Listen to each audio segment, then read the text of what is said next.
Hi friends, good evening అందరికీ. అందరూ ఎలా ఉన్నారు? బాగున్నారా? నేను కూడా చాలా బాగున్నాను. ఇంకా ఈ వీడియో వచ్చేసి నిన్నటి ఈవినింగ్ బ్లాగ్ అండి. నిన్నైతే ఫుల్ వర్షం అయితే వచ్చింది మాకైతే ఇటు పక్కన. ఇంకా అప్పుడే స్టార్ట్ అయ్యిందనమాట. మబ్బులు మాత్రం ఫుల్గా పట్టింది, చీకటి పడిపోయేలా పడినట్టు ఉందన్నమాట. ఇప్పుడు టైం 4:30 అలా అవుతుంది. చూసారు కదా ఎలా ఉందో. ఇప్పుడే చిన్నగా స్టార్ట్ అవుతుంది.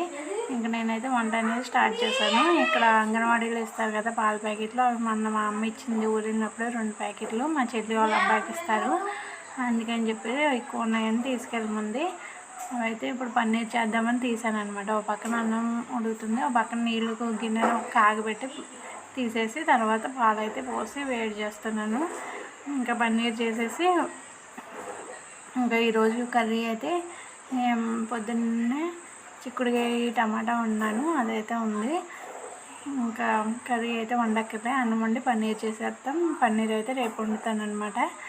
ఇంకా పిల్లలు వచ్చేసే టైం అవుతుందని చెప్పేసి ఇంకా స్వీట్ కార్న్ అనేది తీసాను. అవి ఉడకబెట్టి సీతాఫలకాయలు 2 పండుగని అవి కూడా ఇచ్చేసాను. వాళ్ళు వచ్చిన తర్వాత వాళ్ళైతే ఇవాళ వర్షం వస్తుందని చెప్పి 1 గంట లేట్గా వదిలారనమాట. 6:30కి వచ్చారు పిల్లలు. మన ఛానల్ ఫస్ట్ టైం చూస్తున్నట్లయితే ప్లీజ్ సబ్స్క్రైబ్ చేయండి, సపోర్ట్ చేయండి.